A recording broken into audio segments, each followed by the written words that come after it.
Welcome to this week in the world of wrestling. Welcome to TWitWoW, the best wrestling podcast made for wrestling fans, by wrestling fans, on the web. Today, I'm John, that's my cohort and commentary Ashton, and this is our Thursday night Smackdown review.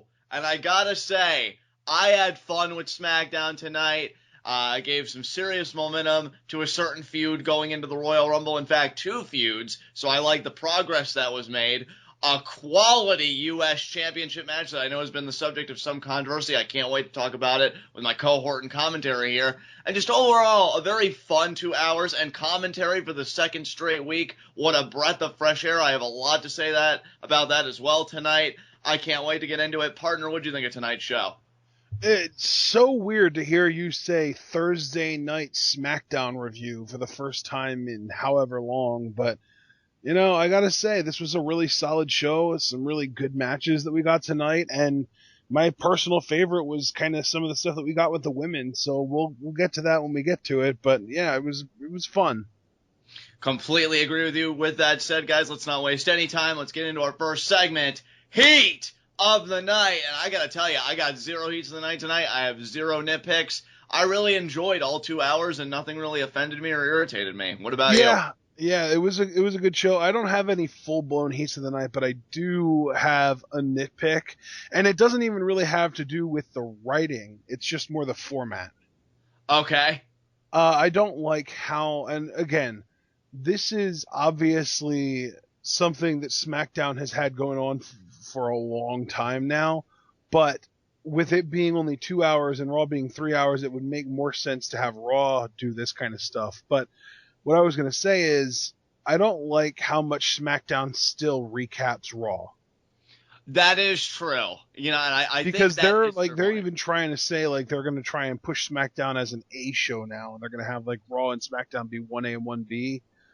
But to me, if you want that to happen, you can't have entire matches or entire segments getting replayed on SmackDown from Raw.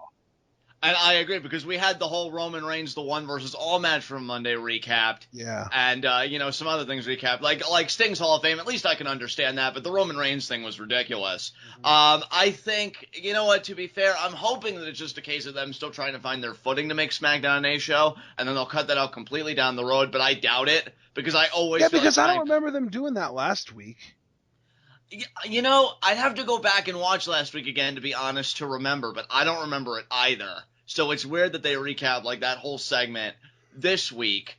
You know, that said, I do hope they cut it out soon, but I think there's always going to be an aspect of SmackDown that WWE just feels like it is the B show, and we're just going to use it to just remind you what happened on Raw. I mean, I can be okay with it, but I think you got to do better than just, you know, taking all of this time to recap it, you know? There's got to be a better way. It's one of those things where if you cut out commercials, SmackDown's runtime is only about an hour and a half, and you're diluting like 20 minutes of that with recaps. Exactly.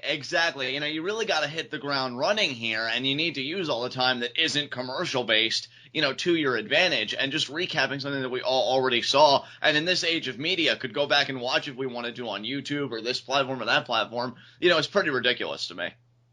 Well, there you go. All right, well, with that said, let us get right into our Thursday night SmackDown review. Man, I'm not going to get tired of saying that. And, Ashton, how do we open this baby up? Dean Ambrose opens the show up. Yeah, he does. Comes in through his Uber. Cool swagger coming out. And Renee, you know, in the microphone saying, you know, Dean, we heard that you wanted to address Kevin Owens. He said, you know, I did, but I like to address people, you know, to their face, so I'm going to go out in that ring and do it. He does. And he pretty much more or less says, Kevin Owens, I'm challenging you at the Royal Rumble to a, drum roll please, and he legitimately gets one, a last man standing match. Love the energy of this opening segment from Dean Ambrose. I'm super stoked for the last man standing match between these two for the Intercontinental title. I think that's huge for the title and really big for these two guys. You know how into their program I've been. Sheamus interrupts.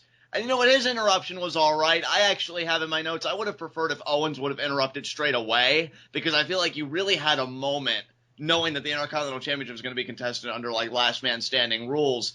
I would have had Owens come out, and I would have had those two have a little bit of a verbal exchange that would have degenerated into a brawl, and then Sheamus makes his presence felt, and then Neville afterwards because of the tag match. You know what, though? I think that the way that they did it, it almost makes more sense than the way you're suggesting. And not only does it make a little more sense, but you get a lot more heat on Sheamus this way, who, I mean, needs a little bit more credibility. Yeah, I mean, Sheamus has been through a lot, so I guess any way that he could, like, you know, cut somebody's legs up from underneath him and get heat for himself, you know, is fine. But he does, I did find it funny. I did have a smirk, thinking to myself, because Sheamus does compare Dean Ambrose to a child, and he's making, like, a lot of childlike references, and then the only father in the room, Kevin Owens, eventually makes his presence felt, which I thought was hilarious. So yeah, I mean, not a bad segment, and the brawl to end, I felt like was perfect to give the crowd a little bit of a taste for the main event later. You know, I think that's how you build hype. You know, you build anticipation. So yeah, this opening segment was a lot of fun and had a great energy behind it. Yeah, it was. I like you used the proper word. The energy to this opening segment was on point, and even though it was basically just a Raw opening with all the talking going on, it was, you know, like I said, and like you said, the energy was on point, so it didn't really feel super redundant like most Raw openings do.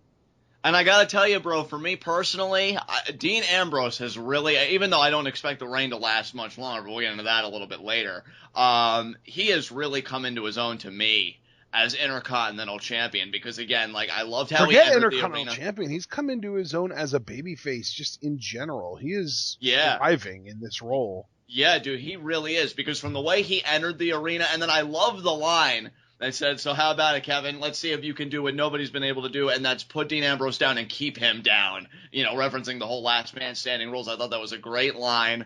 And, you know, just the whole back and forth that him and Sheamus had, because Sheamus, again, was just like, you know, you're starting to annoy me, right? Like a child, all your excitement and all this stuff. And Dean really held his own. I'm telling you, with this dearth of talent that we've got going on right now because of it's being plagued by injuries, Dean Ambrose is really showing like he is one of the top babyfaces, I think, in the company with the response and just the energy he exudes. So great stuff from the champion.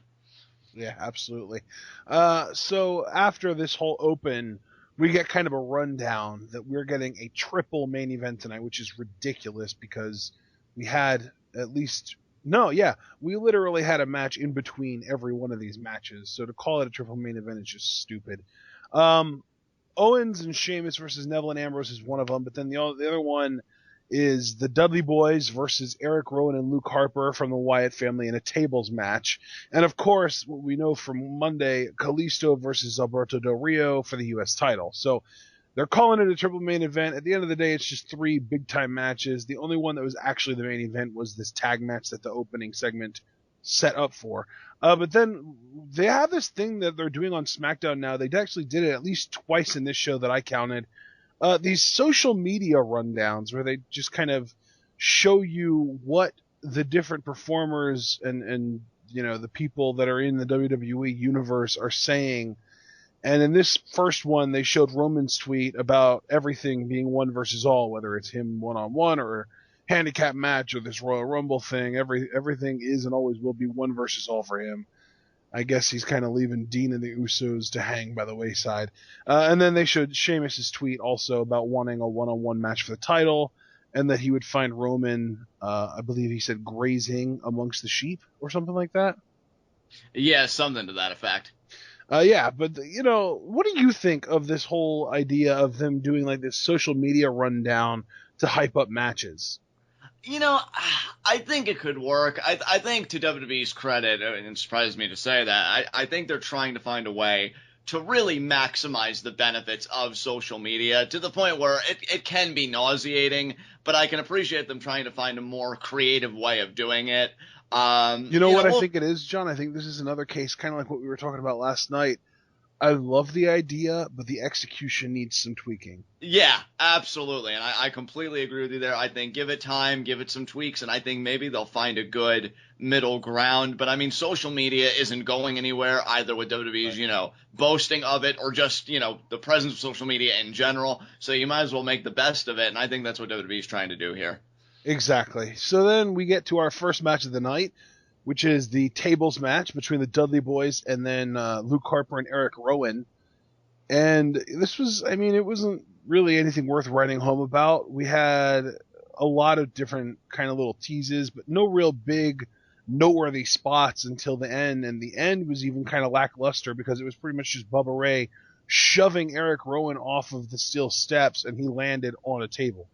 Yeah, I'll be honest with you, Ashton. I have here in my notes, like, I didn't care for this match at all. Like, the word I used was it was very abrupt.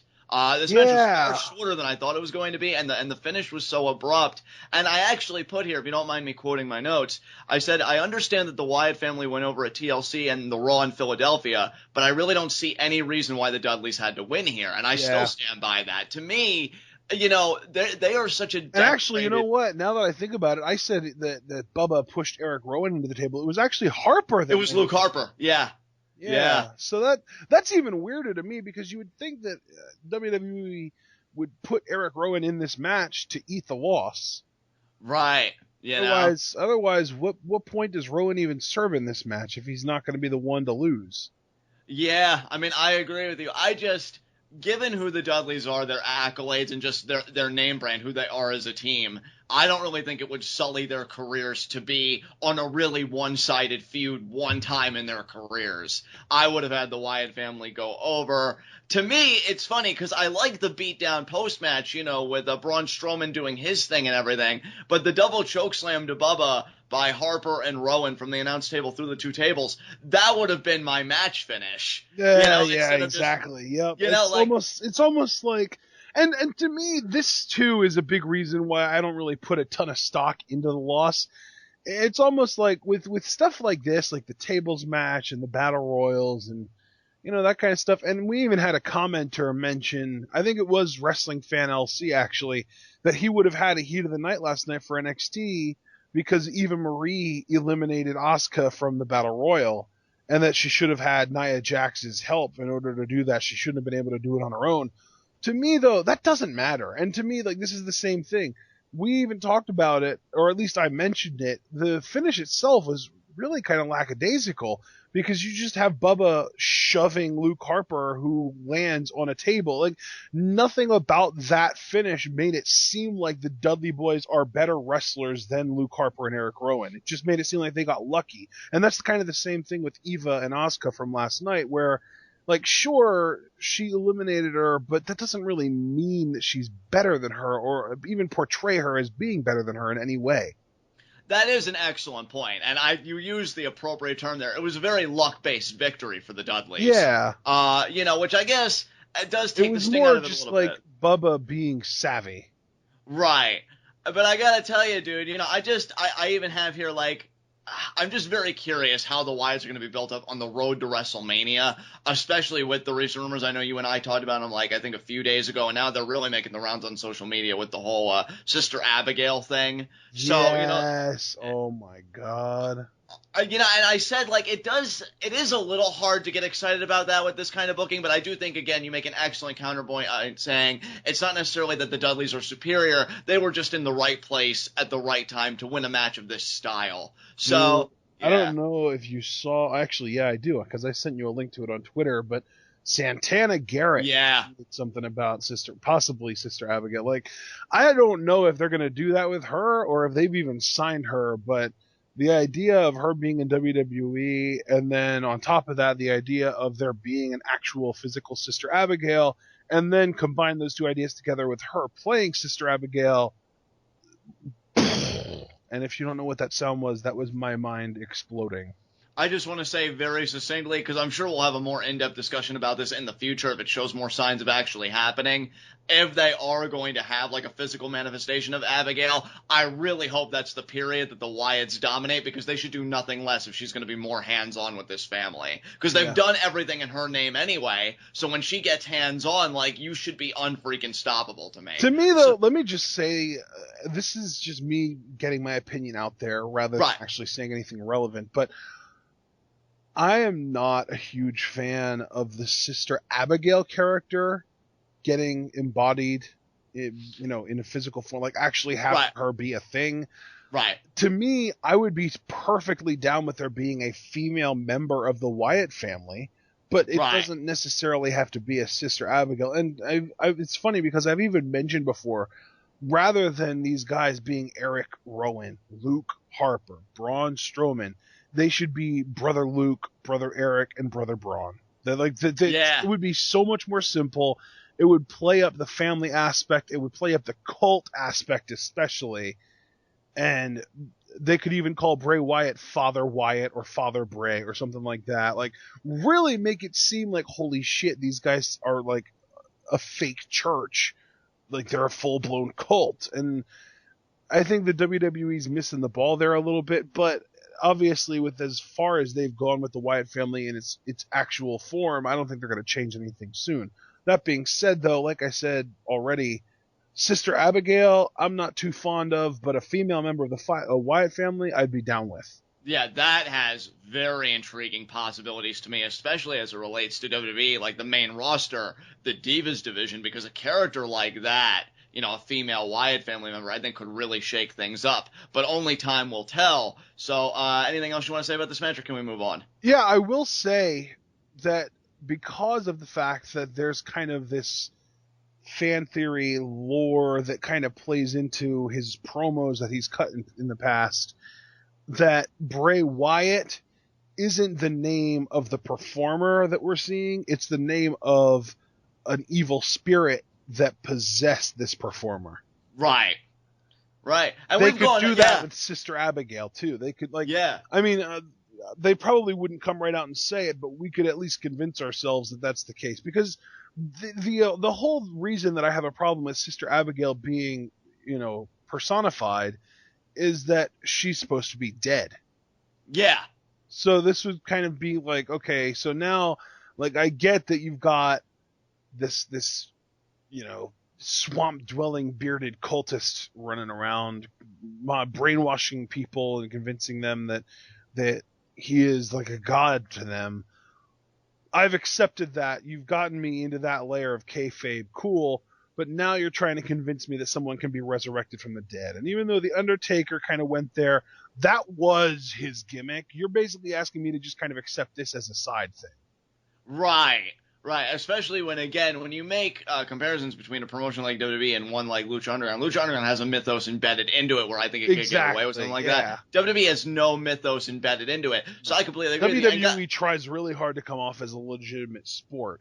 Right, exactly. And guys, I mean, if you go back, like, way back to our, like, older TWitWoW episodes when the Wyatt family were still, like, relatively new on the main roster and stuff, Ashton's been perfectly consistent in these positions. Because I know you and I have had these discussions about a physical manifestation of Abigail and just a Wyatt family being a cult in the past, and your position has not changed or evolved in that time. You've still stuck to, I don't think goddamn Bernie Sanders of wrestling opinions. Yeah, exactly. You know, just having that consistency. So, with that said, let's move on. And was this a segment where JoJo interviewed Kalisto? Is that what we got next? You know what? I don't even have that written down on here, so it might have been. All I have written down after this match was the Strowman attack and the beatdown and the choke slam through the table, and then the Bray Wyatt laughing at the Tron, and then we had another one of these social media rundowns regarding the Royal Rumble, and we got tweets from like Steph and Dolph and stuff. So I'm guessing that at some point, either before or after our next match, we had that Kalisto interview, but I didn't type it out. I have it as before because, so you mind talking about it? No, I mean, that's fine. All right. I just really enjoyed this interview. You know, JoJo said, like, how it felt for Kalisto to be U.S. champion, how he feels about his title defense tonight. Kalisto, let me just say this, because I'm going to have a lot to say about the title match, because there's a lot to talk about there. Kalisto, man, is going to be such a phenomenal babyface. And, like, he already is. I'm saying, like, overall, though, long term. He's going to be a phenomenon. Yeah, he's going to be a freaking phenomenon. Because what I loved about this promo, he does two things here with this promo. Because he invokes the names and the accomplishments of Eddie Guerrero and Rey Mysterio in this promo. What he does here, he appeals to that Latino base, you know, that they're trying to, you know, make Kalisto be the face of now. And he bolsters credence for his own career because he says, well, guys like me, you know, my stature and everything, I didn't think I had a chance in this business, but then I saw guys like Eddie Guerrero and Rey Mysterio succeeding, and it gave me hope that I could do this. So Kalisto really, in a way, is kind of just continuing that line. He's the continuation of that breed of performer. Yep. And so, you know, when you look at Guerrero and Mysterio and you see that Kalisto fits that mold, again, he's appealing to that Latino pride, which is great, but he's also saying, hey, I do have a credence behind me. Look at those who came before me, and now I'm the present, and I'm going to do right by these guys that came before me. I love this promo. It was pure babyface promo, and it was fantastic. So, you know, great John, stuff. I will say, I'm going to be completely forthright in saying this is probably just my bias speaking, but I am really not a fan of him constantly going to the Eddie Guerrero well, but I do like that he brought up Mysterio in this interview. And see, I will agree with you. I was going to groan a little bit if it was just Eddie again and maybe John Cena, but the idea that he invoked Rey, because that was the curious thing too, because you and I both know, and a lot of people know where Rey Mysterio is now and developments in his career. I didn't know if WWE was going to shy away from that name, but I'm glad they didn't. I'm glad it wasn't like a hubris thing or whatever, and Kalisto was able to do it because there's been more than one, you know, Latino success in the WWE. And Rey is the one that he should be talking about more because Rey was, I mean, maybe not more successful than Eddie, but just as, and it would make more sense for him to be inspired by Rey because of the size thing, because Rey's like, honestly, I think they're actually the exact same height. I'm pretty sure they're both 5'6". Precisely. Whereas Eddie, I want to say, was more like 5'8", 5'9", but he was bulky and just built like a brick shithouse, and really the height would be the only thing that he and Kalisto have in common, because Kalisto looks like he would weigh like a feather, where, I mean, even Rey was a little bit bigger, but still, at least they're closer in stature. Yes, I completely agree with you there. I do think it's better to build the parallels between Kalisto and Rey and kind of keep Eddie's name. You know, it's like a rare thing that's invoked, if at all. Focus really should be on guys like Rey. But other than that, I love this promo, and man, I just can't wait to see Kalisto's stock soar. And again, that's only like part one of my musings on Kalisto, because I have a lot to say for the U.S. Championship defense. But with that said, is there anything else you want to say about this interview? No, I don't think so. Up next was our second match of the night, the Social Outcasts taking on the team of Jack Swagger, Goldust, Damian Sandow, and Zack Ryder. So two guys that really don't get much TV time, especially over the last few months in this match. And of all things, the Social Outcasts win. Yeah, you know what, dude? I'm going to say it to everybody. I can get into this Social Outcast stable. I really can. I loved that when they were on offense early on, Bo convinced, he's like, let's take a lap, we're winning. And they do, and then the opposition to Swagger, Goldust, Ryder, and Sandow, like, they cut him off, and then they go around the other side. Like, antics like that is going to make them that comedic relief, but what makes them so different, and we touched upon this on Monday, they're successful. Because they win here, because Bo Dallas pinned Zack Ryder after the running Bodog, which, I'll be honest, makes me smile a little, but Zack Ryder will always be the winner over me now, which guts me to say. And, you know, taking the fight to the Wyatts on Monday, these guys are really doing stuff, and that's where investment comes in. Now, I'm not, like, over the moon with these guys. I'm still very tentative in my investment. This is going to be another one of those Adam Rose situations where they go undefeated for, like, 2 months, and then Vince realizes, oh, shit, why haven't these guys lost yet? They're supposed to be jobbers, and then they do nothing but lose for another, like, 3 months. Yeah, and you know what? You're probably right, and that's again why I'm saying I'm very tentative in my investment, because they could pull the rug out from under them at any moment. Yeah. But things like this, when you see them take the fight to a stable like the Wyatt family, and then win here on SmackDown, granted against a collection of people just thrown together, it does make me wonder. I even said, like, I'm curious what kind of spot they'll carve for themselves at WrestleMania. Now, even I acknowledge in my notes, it's most likely going to be the armbar. They're just all going to be thrown in there. But I am excited to see. Well, I mean, even if that is the case, it'll make for some interesting moments in the armbar, which is something that we haven't had since the Cesaro moment. Yeah, exactly. Well, you know what? I can't even say that, because Damien Mizdow turned on the Miz in the last one. It just didn't have, you know, any real payoff. Yeah, I'm really curious to see how much mileage they can get out of this, because it all started with Heath Slater really starting his own like underground push, akin to Ryder on Twitter and this and that, and now it's transformed into this. So I'm curious. It's funny because this was like Social Outcasts versus Social Outcasts. Yeah, it really was. You had the team that calls themselves Social Outcasts going against a team full of guys who would make sense in that faction.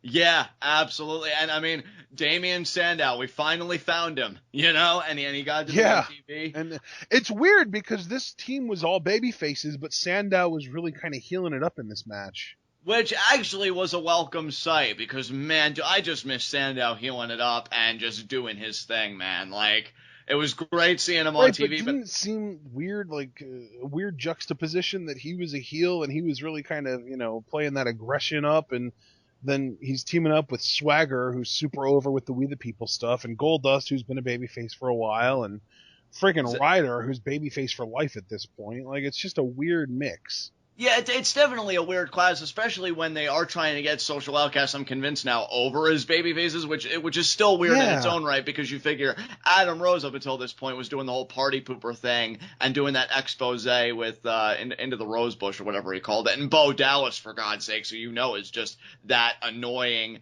little ingrate kind of character. So it's just interesting to see all these elements come together. But, man, for Social Outcasts to win, I mean, they've got a little bit of momentum, and let's just see how far it goes. Yeah, absolutely.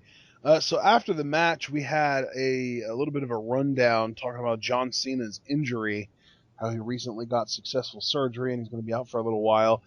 But then we got another one of these, well, not that it's another one for this show, but SmackDown, it's become kind of typical.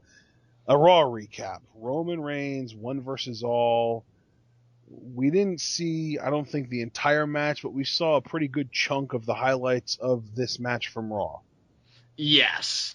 And not only did we see highlights from the match, but we got to see the frickin' Raw opening segment building up to the match, too. Yeah.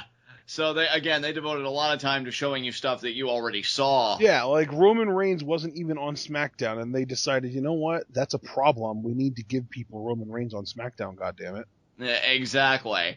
And, we already highlighted all the problems with this in your nitpick. I do hope they can work it out, but, man, this is just ridiculous. So It is. Yeah. All right, so after this, I've got, I don't know what you have in your notes, but I've got our third match of the night, U.S. title match, Kalisto versus Del Rio. I have before that, because that is my third formal match, but there was a segment of Renee Young interviewing Alberto Del Rio beforehand. That's right, yeah, you're right. See, I was slacking tonight for writing the notes and stuff. Hey, brother, that's all right. That's why it takes 2 to tango, brother. But I really don't have anything to say here anyway. I mean, Del Rio, he was like, he's going to, crush that mosquito Kalisto. And, he definitely came off very angry, which I liked. But what I have in my notes here, just straight away, it wasn't anything we haven't heard before. So, really just run-of-the-mill promo from Del Rio. Not saying it was bad, it got its point across, but it wasn't anything like, oh my god, this is amazing. So, with that said, though, we can go into the United States Championship match, Kalisto versus Alberto Del Rio. And Ashton, I gotta say, man, I know there was a lot of controversy over the spoilers being leaked, and a lot of people were kind of face-palming. I freaking love this match, dude. I'll even be honest, I think to a certain degree, I may have even enjoyed this more than their Raw match. I agree with you on that. I do think that this was better than the Raw match. And it wasn't like a night and day thing where it's like, oh my god, this match was so much better than the Raw. It was just, if I would watch the Raw match and then I would watch this match, I feel like that would be the natural progression. Whereas if I would watch this match and then the Raw match, I feel like it would be a little bit of a step back. Yeah. Because to me, here's the thing, and I even have here on my notes, like, I feel like these guys have really started, not that this is the beginning of it, but now they've really cemented that chemistry that they have, and to me was illustrated in this match. The psychology of Del Rio ruthlessly working over the arm, along with just him brutalizing Kalisto yet again because of the disparities in stature and everything else, was amazing. So I love the psychology here. Commentary was great. Let me just say here, because I was waiting for this match to do it, SmackDown commentary has stepped up its game, and welcome home Jerry Lawler. It is great hearing that guy as a heel again. Yeah, Just amazing. Seeing him crap on Kalisto over and over. He was even laughing while Del Rio was beating on Kalisto because he just finds it hilarious that, in his words, a little shrimp like Kalisto is trying to stand up to Del Rio. This is where Lawler belongs, and I'm so glad they got him back here, especially with baby faces like Mauro Ranallo. And yes, even though I know he gets swept under the rug a lot, Byron Saxton, who I think is that great middleman between the other two voices. So commentary was great here. And this is the point I'm really trying to get across, because this match was exceptional. I freaking loved it. I know people are angry that Kalisto dropped the title after one day, and I can understand that frustration. I'd be lying if I said I never felt that frustration myself, but I want people to keep perspective, because the idea that Kalisto was allowed to look so good and so competitive against Del Rio with Wade Barrett out there, by the way, because he was at ringside for Del Rio, which actually played a huge part in this match, and he was able to go toe-to-toe with him and actually just be in this program in general is a great sign. You know, don't take the fact that he lost the title after one day as like this kind of death knell, because I'm telling you, his career has nowhere to go but up, guys. This was amazing to me. Yeah. He kicked out of the kneeled super kick, you know, the one that beat John Cena for the U.S. title. Yeah, Exactly. I was going to bring that up. I'm glad you did. Yeah, and the big moment for me, because I heard you pop for him kicking out of the kick, which I thought was cool. But for me, the big moment was him getting his feet on the ropes after staying in the first cross arm breaker for a prolonged period of time. Yeah. That, to me, was awesome. Like, showing that heart. And again, that was already after Del Rio was working it over, you know, prior to that point in the match, just ruthlessly, like, slamming it on the steel almost steps and everything. Exclusively thanks to Barrett's distractions, too. Exactly. Because that first distraction was the one that allowed Del Rio to get the knee kind of almost, it was almost like he was doing a lung blower, but he does it to the arm instead of the back. Yes. And then he transitioned that seamlessly into the cross arm breaker.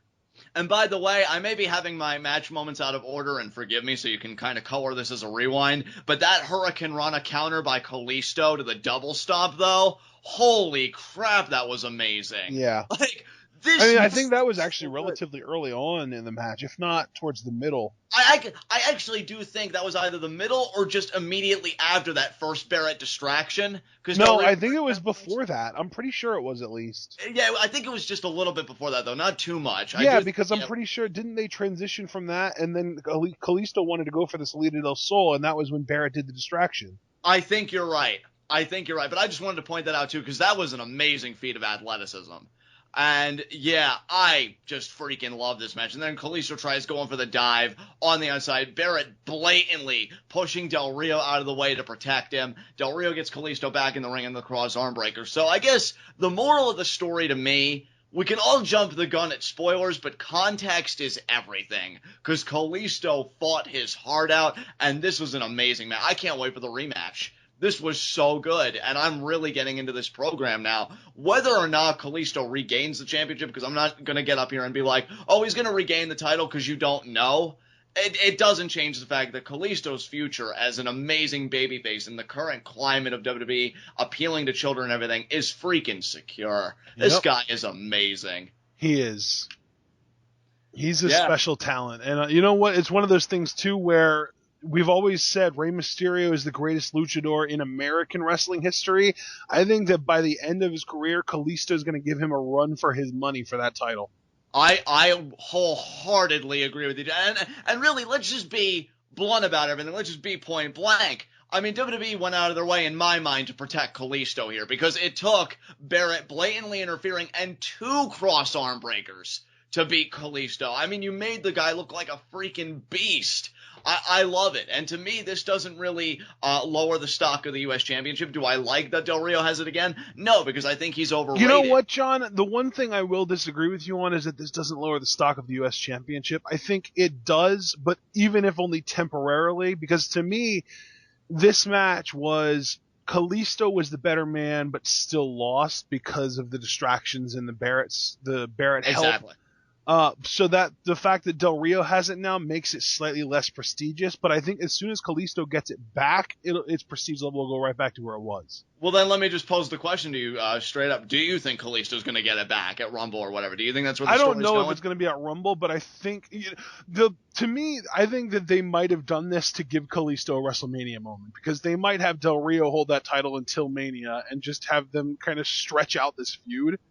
Right. I don't know for sure. Obviously, I'm not an insider. I'm not Dave Meltzer. I don't know what the plans are, but to me, the two most likely options are Kalisto wins it in his return match, or Kalisto wins it at Mania. Yeah, I like that latter option too, because I mean, you talk about giving the guy a Slammy, giving the guy a U.S. Championship run, and then giving him a Mania moment, all within a relatively, close period to each other. That would be great for Kalisto. So I can sign on to that. By the way, quick side note too, just one last praise of Jerry Lawler. I loved how, I think it was Byron Saxton he called Nostradoofus. I chuckled a little. So yeah, I can really get behind heel Jerry Lawler. This was just fantastic. So, yeah, that's funny to me that you found humor in that. I did know, dude. I'm telling you, this is the Jerry Lawler I've been missing, man. He was really cooking during this match specifically to me. I loved it.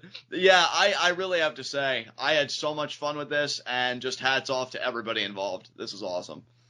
Absolutely. So let's move on. Up next was the Sting Hall of Fame video. And this was, I think it was just the same one we saw on Monday, so not really what I'm talking about. Yeah, nothing really to say. Like I said on Raw TWitWoW, excellent video package. WWE always knocks those out of the park, and I'm just very happy for Sting. And I just realized we already went through it, but I think it's worth mentioning both Kalisto and Del Rio had Renee Young interviews tonight. So it wasn't just like what we're about to talk about where Becky Lynch had an interview with Renee and then she had the match with Brie. No, both competitors got interviews. I love when the WWE does that, when they say, okay, let's get one competitor's perspective. Okay, now let's go to the other side and see what they have to say. Okay, now that we have both of their perspectives, let's see the fight. Yeah, I think that's just a great way to handle a championship bout. It makes it feel like a bigger deal. Yeah, it gives it that atmosphere. I completely agree. Yeah, but now let's talk about Becky Lynch's interview with Renee. Yeah, I mean, pretty much Becky Lynch said that, she can't believe, because they recapped Charlotte initially beating her down, and she said she couldn't believe, that her best friend would do that to her, but that's in the past, and she laid the gauntlet down to Charlotte for a rematch at the Royal Rumble because she knows she can beat Charlotte. She had her beat. She made the champion tap out, and she said that Charlotte could bring the whole Flair clan. It doesn't matter because she's ready this time, and she will win the championship. And I just have here that I love it. I think Becky Lynch has really found her voice on the main roster as a babyface, and honestly, even though I don't expect a title change at Rumble, Becky does seem primed to win it, even if it is for a brief reign. So again, let me reiterate, I do think Charlotte will retain, but if Becky were to win, wouldn't shock me too much, to be honest. I think she does have the momentum, so we'll see, but I enjoyed this. Yeah, I feel the same way, but we're going to have to kind of extrapolate on our views when we get to preview and predictions, I believe, next Saturday. Yeah, that's correct. Yeah, Saturday the 23rd it should be. So, yeah, should be good. Yeah, that makes sense. It's coming up close, though, man. I can't believe that Rumble's almost here already. Yeah, buddy. Road to WrestleMania. Yeah. All right, so now let's get to the match. Becky versus Brie Bella. This was basically a borderline squash match. I don't want to say full-on squash because Brie got some offense. She got her heat in a little bit, but Becky won in under 3 minutes, I'll say. Yeah, this is a relatively quick match. It served its purpose of giving Becky Lynch momentum for her feud with Charlotte and the rematch at Rumble, making her look like a credible threat for Rumble. I will say, as far as the match goes, the only real highlight I have here is I loved her transition to finish the match, getting Brie in the disarmor. I thought that was great, where she kicked the leg, moved around, got the arm, and then just yanked on it. So it really shows Becky's technical acumen at the forefront, which makes her look like a real threat to Charlotte. Like, how are you going to combat that? So yeah, a relatively straightforward match that accomplished its purpose. No qualms here. Yeah, absolutely. All right, so I believe, John, correct me if I'm wrong here, that after this match, we went right into our main event. That's correct, yes. Dean Ambrose and Neville versus Kevin Owens and Sheamus. And Neville is... I love that he is in this conversation. I know he's not necessarily being booked to be, strong-wise on the same level as these three guys, but the fact that he held his own in this match is awesome to me.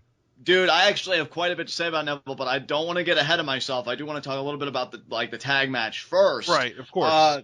Yeah, to me, the real highlights of this match to me came between just the interactions between Owens and Neville in general, because I love the back and forth that they had. You know, Neville trying to German suplex Kevin Owens. Kevin Owens fights it off. Then a little later in the match, it's Kevin Owens that German suplexes Neville, but then he misses the cannonball, and then he gets caught in the deadlift German by Neville. So these guys had some great exchanges in this tag match tonight. And Ambrose, I thought, had a very fun hot tag. That's another highlight I wanted to have. He came in like a house of fire, was beating everybody up. So, but then of course it kind of devolves into a brawl, and Kevin Owens and Sheamus, they're really ganging up on Ambrose. And once again, we go back to one of the central objects of the Kevin Owens and Ambrose feud, that being the announce table. Kevin Owens starts, undoing it. He hits Ambrose with the covering, which has the referee throw it out.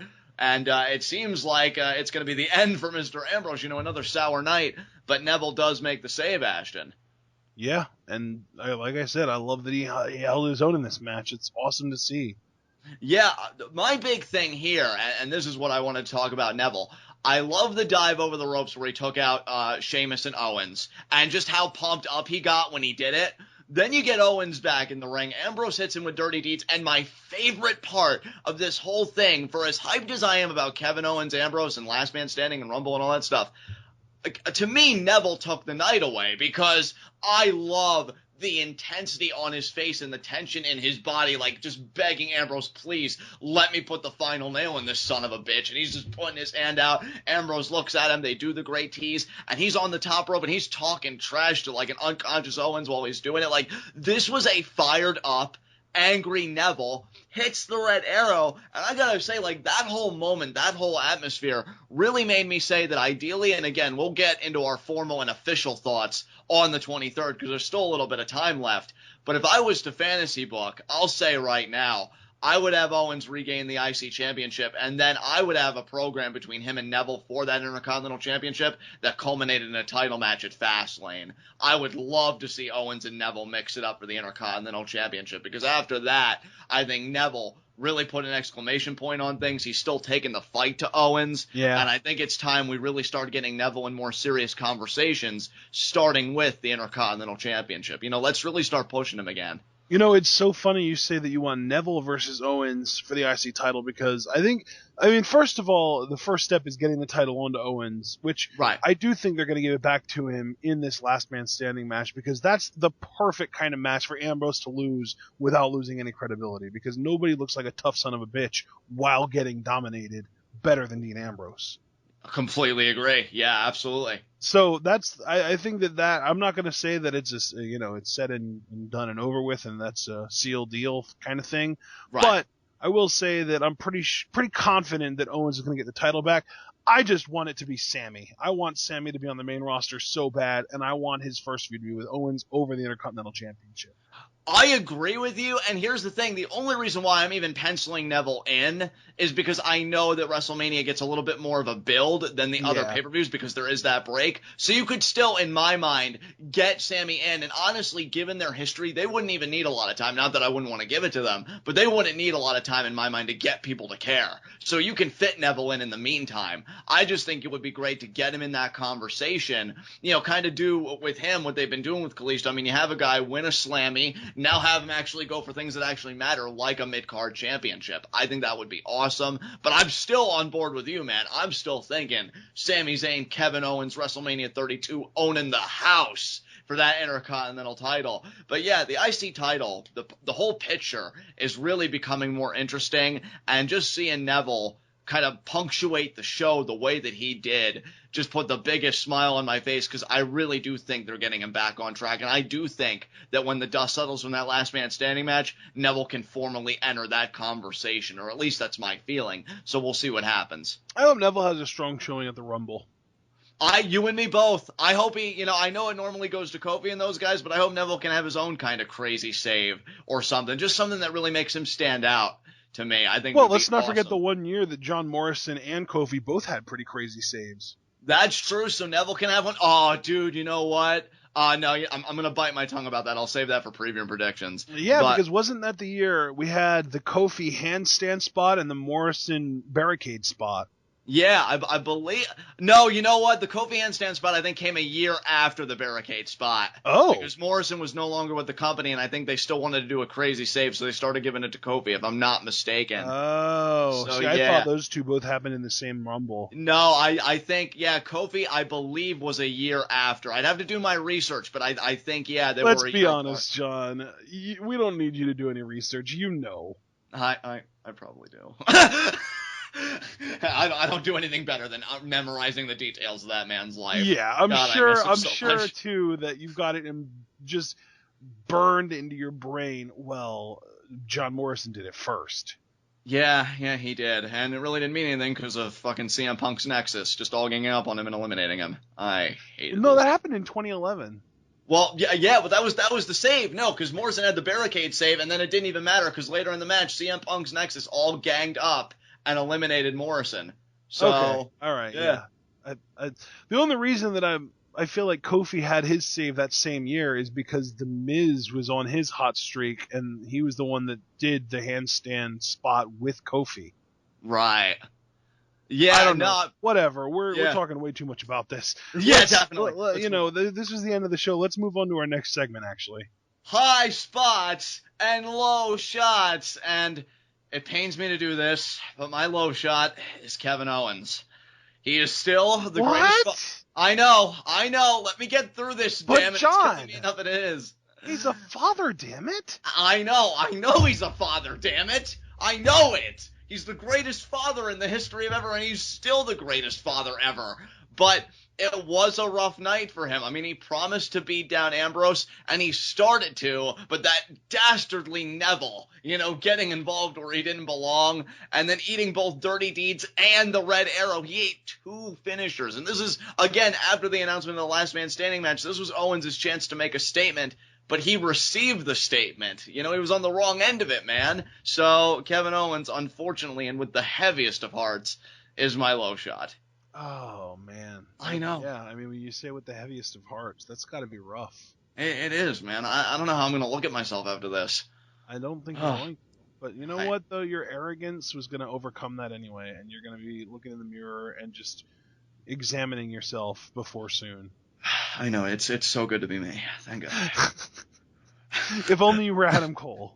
That is always true, and believe me, I know there are people out there who think differently. Don't think I don't know who you are, but Adam Cole for life, baby!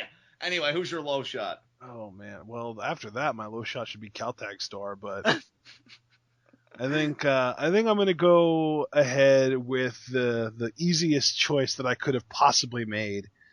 Brie Bella. Makes sense. Destroyed in under 3 minutes. Yeah. Crazy. And tapped. I mean, a submission win for Becky Lynch, too, yeah. So. And, the only other option I felt like I had was to go with Zack Ryder, but even if he did lose tonight, he still gets to go home to Emma, and how much of a low shot could he possibly be? Was there really any context that was relevant for you to bring that last part up? I feel like it's like, oh, I'm in company with John. Let me just polish the knife here and stab wound. I would never. Oh, you would. But regardless, I would not stab you. Regardless, maybe a light slap on the face, but not a full-blown stab. Oh, so he just admitted that he would aggress upon me. Well, this has just been revelatory tonight. Dude, with all of the shit you've said that you've done to my scalp, I don't even want to hear anything about me aggressing upon you. And don't forget turning heel during a zombie apocalypse. I mean, that was of course. Too, yeah. I'm a real scumbag. Good God. You certainly know how to be. High spots. I actually have an honorary high spot. And I never thought I'd be talking about this guy so positively. Oh, I know who I know who this is. Yeah, Jerry Lawler. Yes. I mean, and guys, look, we've always said on TWitWoW, one of our policies is we give credit where it's due. Even if it's somebody that we may loathe, but they do something right, we put our pride aside and we compliment them. Ain't no debt collection agencies coming after us because we pay credit where it's due. Exactly.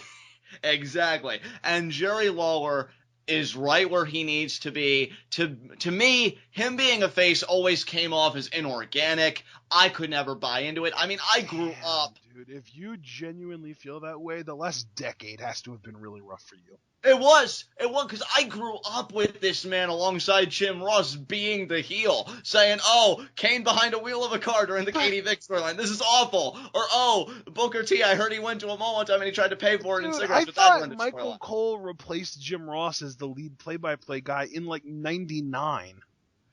No, dude, no, Michael Cole didn't fully replace, Jim Ross. What year was it? Well, look, it doesn't matter what year, but it certainly wasn't 99. No. It was many years after that. As the lead play-by-play guy on Raw, at least. Lead play-by-play guy on Raw. It still took several years, but yeah. No, you know what? I'm looking on Wikipedia right now, and apparently JR was on Raw from 2002 to 2008. That's so weird. Yeah. And Jerry Lawler, my point, bringing up those instances, even when the storylines were horrendous and borderline racist, he always committed to his character, and I just always appreciated a great heel voice. And what I love about Jerry Lawler as a heel, as opposed to JBL, I haven't seen him, at least in these 2 weeks, kiss ass to any baby faces. He does, completely... Well, and not only that, but even though he does a great job of building up heels and maybe insulting baby faces, he never outright buries any of them like JBL tends to do. Exactly, because even with Kalisto, when he got that Hurricane Rana spot, even Jerry Lawler was taken aback, and he's like, how did he do that? So he gave him credit. And, I gotta say, guys, I feel like what's been wrong with Jerry Lawler all these times, I mean, maybe among other things, but I do think the babyface alignment didn't help him, and now you can see... And the great thing is, even now, his terribly lame Jerry Lawler jokes are just another way for him to get more heat. Exactly. And here's the thing, too. Timing is everything, because the idea that he's working with a great play-by-play guy like Ronaldo is perfect. Let's give Saxton credit as a face color guy, too, because of the way he plays off Graves. I can only imagine what he's going to give to Lawler. That's the thing. We always say that, Corey Graves is this amazing commentator, but we need to go back and count how many softballs Byron Saxton lobbed over the plate for Corey Graves to knock out of the park. He actually had a great line, Saxton. Actually, it's a shame that we didn't highlight commentary more during the U.S. title match, because I know Ronaldo had a great closing line about Kalisto's U.S. title reign lasting about as long as a New Year's resolution, which I thought was great. That was awesome. Yeah. But then there was something about... God, I wish I could remember the context, but something about vow. Oh, yeah, I think Kalisto making a vow to be a great champion, and then Jerry Lawler saying about how so many marriages end and how those vows don't mean anything. And then Byron Saxton quickly quips, well, that certainly holds truth for some people at this table, alluding to Lawler's divorces. So, yeah, he's already starting to give it to Lawler. I love the dynamic, and I just really had to highlight Jerry specifically as my honorary high spot, because he's been doing quality work these 2 weeks, and I feel like a freaking kid again listening to Smackdown commentary. So big ups to Jerry, and really commentary as a whole, but just seeing him come back home is great. High spot, just make it real quick. Neville, again, loved how he seemed to be at the center of this brawl at the end, not Ambrose or Owens, which was great. Hell, not even Sheamus, who just got off again being the world champion, punctuating it with the red arrow. I do think this guy will be the next contender for the Intercontinental Championship. His stock is soaring just as much as he is. So, Ashton, who's your high spot? Oh, man. You know what? I think that just as a whole, I'm going to have to give my high spot to the Social Outcasts, because we can give credit to Becky Lynch, and she was awesome, but I feel like she didn't really have that huge of a challenge tonight. You already gave credit to... Wait, who was your high spot again? I know we remember Lawler was your honorary. Who was your high spot again? Neville was my high spot Neville, tonight. Okay, yeah. So that's part of the babyface team that won the main event. I don't really want to give any kind of credit to the Dudley Boyz, because even though they technically won the match, they still got choke slammed through a table. So really just does kind of leave me with the Social Outcasts, and I'm cool with that, because it's credit where it's due, and these guys had a good night. They won their match, and I mean... What more can you say? These guys have basically their gimmick is that they're all losers and they won a match. So that's pretty awesome, right? Completely. No, I love your high spot and your justification for it. These guys won. And here's the thing. This was a gimmick that I think everybody thought was, okay, well, it'll give them TV time, but they're going to be fodder for everything else more relevant. Yeah, there was even someone on Reddit a few days ago that said that they had a theory that the Social Outcasts were a group that was made exclusively for the sake of Brock destroying every single one of them. And no, obviously not yet, at least. And maybe in the Rumble, you never know. But at this point, they've actually got a little bit of credibility being built up. Exactly. And again, like, it still shocks me that they are baby faces initiating the fight with the Wyatts, and then this. Entertaining is the big one. Yes, dude. Yes. Dude, I'm not even going to say it's just me, but I'm obviously in the minority. I freaking love Curtis Axel. Oh, dude, you and I, we've been fans of the Axeman from very early on. He is just such a freaking goofball, and you know, anytime he does something in the ring, I freak out. I'm like, yeah, Axel Mania! And I feel like if the social outcasts have any kind of big moments in the Royal Rumble, I am going to be freaking out, especially if it's Axel. Yeah, Axel and the Rumble are going to be very intriguing because to me it could go. He needs to get eliminated twice. Well, yeah, like, to me it could go one of two ways. Either I'm waiting for him to get eliminated, and then the following night on Raw he comes out and is just like, don't change the channel, because even though I got eliminated last night, I was only eliminated from the 2015 Royal Rumble. Exactly. Because to me, it could go two ways. Either they directly repeat what happened last year, and he gets taken out again before he can even enter, thus continuing the countdown clock for a whole another year. Or they try and have him, like, beat Santino's record of quickest elimination, and, you know, they do that whole thing. Because that was the direction I think WWE is really leaning for Axel. But then again, with this group, I don't know if they would do him like that. You know, it's going to be very intriguing to see what exactly happens. But bringing it back... Like if they do like Brock in the ring, and it's like we have Heath Slater and Bo and Adam Rose all in the ring, and they've like cleared the ring, and they're like, yeah, come on, let's go, who's next, and then Brock's music hits and he comes out, kills all three of them, throws them over the rope, and then Axel's music hits next. I think that might be the potential for him to break the record. Yeah. And although, you know, they might even want to do a little bit of a face-off between Axel and Heyman because of the Heyman connection. Or between Axel and Lesnar because of the Heyman connection. Right, which would be very cool for Axel. You know, not only that, but the Minnesota connection too. Isn't next year's WrestleMania in Minnesota? I believe it is. Yeah. Oh man, bringing it full circle. Yeah, man. Damn those layers though. So yeah, I do really appreciate your high spot. I love that you thought outside the box, and great discussion. I really didn't. I got to admit, I didn't think outside the box at all. I just went with the only team that won clean. But I think it did lead to an interesting discussion about where these guys could go, and, you know, the Royal Rumble that is imminent. I mean, you're talking 10 days. Not super excited about the pick, but excited about the conversation it led to. So let's finish the night off with our SmackDown exclusive segment, 30-second hot seat. That's right. Let's do it. Bring it on. Bring it on. Burning with the flame of 1,000 suns, John. You have not been in this hot seat in almost 5 months. I know, it's been crazy, you know. I can feel my my butt being toasty warm and just sitting right here. So, you know, bring it on. What's your question? I'm going to throw you something out of left field here. Has nothing to do with SmackDown tonight. Doesn't even necessarily have anything to do with the Royal Rumble. Okay. Two-parter. Going to keep it relatively simple, though. We already know that Shinsuke Nakamura is coming in and that he's actually going to be able to keep his subconscious theme song because WWE got the rights to it. But that being said, there are still 2 issues that the WWE might want to pick, apart a little bit with Nakamura in the ring and as an entity. So to me, those 2 issues are name and finisher. So John, what do you think WWE is going to do about Shinsuke Nakamura's name? And do you think they're going to let him keep the Bomaye as a finisher? And if not, what do you think they'll replace it with? You have 30 seconds. Your time starts now.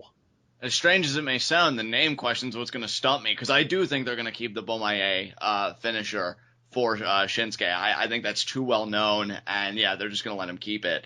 As far as the name, that's really tough. I do think they're going to rebrand him, but I'm just going to be honest. I'm not even going to start to speculate what that rebranding is going to be, what they could even call him. But I just do know they do have a tendency to take really well-known guys and give them a new name. Shinsuke will be no different, but I'd be scratching my head all day trying to think of what name they'd give to him. So. All right, 30 seconds is up, and You know, I agree with you part way. I do think that they're going to try and rebrand him, and the question that I have, though, isn't so much whether they're going to try and change his name, it's if they're going to let him keep any part of his name, because I could see them just calling him Nakamura, because that is, I mean, the Shinsuke part is a little bit more bewildering to American fans, because you all won't, you know, American fans, when they first see that name, they want to pronounce it Shinsuke or Shinsuke. Right. So Nakamura, though, I mean, you see that and you pronounce it pretty much the way that you read it. So that's that. I think they might just call him Nakamura, or they might give him a completely different name, like what they did with Hideo. Yeah, I'm thinking a completely different name, but you do have a point. I mean, WWE has had this tendency lately. I mean, we haven't really seen it too much, I guess, recently, but just to go by these, like, one-word names, particularly, like, the last name. So it wouldn't even surprise me if it was just Nakamura. That's it, you know, nothing else. In fact, honestly, I can even imagine Cole being like, Nakamura has come to the WWE. Like, I can imagine him kind of freaking out about that and using just the name Nakamura. I think that makes sense. Honestly, that's what I would do. I mean, screw rebranding. You know, do the little bit of cropping that you have to do with the name and whatever. Yeah. But the more you have of actual Shinsuke Nakamura coming into your product, the better. Yeah. Exactly. Yeah, I completely agree with you, dude. So, with that said, is there anything else you want to say about tonight's SmackDown, or just any musings that you have that you want to leave us with? Well, not about the SmackDown, but still kind of lingering on the subject of our 30-second hot seat. I don't know if they're going to let him keep the Bomaye, because I feel like the last time we saw any kind of a knee strike involved in a finisher, it was Punk's GTS, and that was not stiff at all. Right, and then, of course, though, you also have to remember Bryan's knee plus. And that's another, I mean, I don't know if Bryan's going to be wrestling anytime soon, but that's basically what the Bomaye is. I mean, obviously the Bomaye is more versatile in that Bryan, when he hits the knee plus, he pretty much can only do it on like diagonal angles in the ring, whereas Nakamura can hit the Bomaye from anywhere at any time, and he doesn't even have to hit it to the face. He can hit it to the back of the head and stuff, but I think the general idea there is like the Bomaye is like an improved version then of the knee plus, which I think is even more of an issue, at least in WWE's eyes, because even if they are trying to kind of keep Daniel Bryan cooled off for as long as possible for Roman Reigns to get his push, they still see some kind of value in Bryan and a dollar value in him, and I don't think that they would want somebody new coming in and making Bryan look less valuable. Right. I mean, that's a legitimate point. I just think, though, like, if we're having a conversation about that, you could extend the same sentiment, you know, to AJ Styles. I can't conceive of him having to change his finisher from the Styles Clash, because that's I think he's going to get to keep the Styles Clash. And the reason I think that is because Michelle McCool used to use it as a finisher. So I don't think that the WWE has any kind of qualms about that. I just think, you know, it's going to be really weird if Shinsuke has to change the move, because it's just so synonymous to me with his character and everything. Yeah. I do hope they let him keep it, but if he does change it, I mean, it's Shinsuke Nakamura. You can never really, you know, put the guy down. He'll come up with something that'll be just as good. Yep. You know, and it'll may take a little bit for it to get over, but it will. And, you know, but I do hope that at the very least he can pull kind of a Hideo and pull out the knee, you know, in like a really big match situation, especially since everybody's dream match is Bryan versus Nakamura. You'd almost have to at least have one moment in the match where he does hit that knee to Bryan and maybe get a near fall or something. So, yeah, that's just kind of my feelings on that. All right, well, I'm glad we had this conversation at least. So, if you want to close everything out, feel free. All right, guys, this has been SmackDown. This has been TWitWoW, the best wrestling podcast made for wrestling fans, by wrestling fans, on the web today. I'm John. That's my cohort and commentary, Ashton. Guys, be sure to comment and subscribe on YouTube. Ashton, what question do you have for our subscribers this week? I think that for SmackDowns, my question for the subscribers is going to be the 30-second hot seat, because I want other people's opinions on what's going to happen with Shinsuke Nakamura's name and finisher. There you go. So that's the rule established right there. Questions will generally be related to the 30-second hot seat, and this week all about Shinsuke Nakamura. How do you think WWE is going to handle him when he comes in, guys, between the name and, more importantly, in my mind, the finisher, because that I think is the bigger debate here. So I'll be very curious to see what other people have to say about that. Be sure to take your musings in the conversation over to Tweetoff. That is Pro Wrestling is taking over Facebook. So many people are excited about those New Japan signings over there. You will be right at home if you're right along with them, but I get it. If you're more of a minimalist, you like smaller, more intimate crowds, Ashton's created the TWitWoW subreddit. There you will find all of our TWitWoW content. You'll be able to organize a network with our diehard TWitWoW fans, and you'll be able to create threads relating to all things pro wrestling for everybody in the community. And we will see you again for our Monday Night Raw review as we inch ever closer to the 2016 Royal Rumble. Until then, tune in and peace out.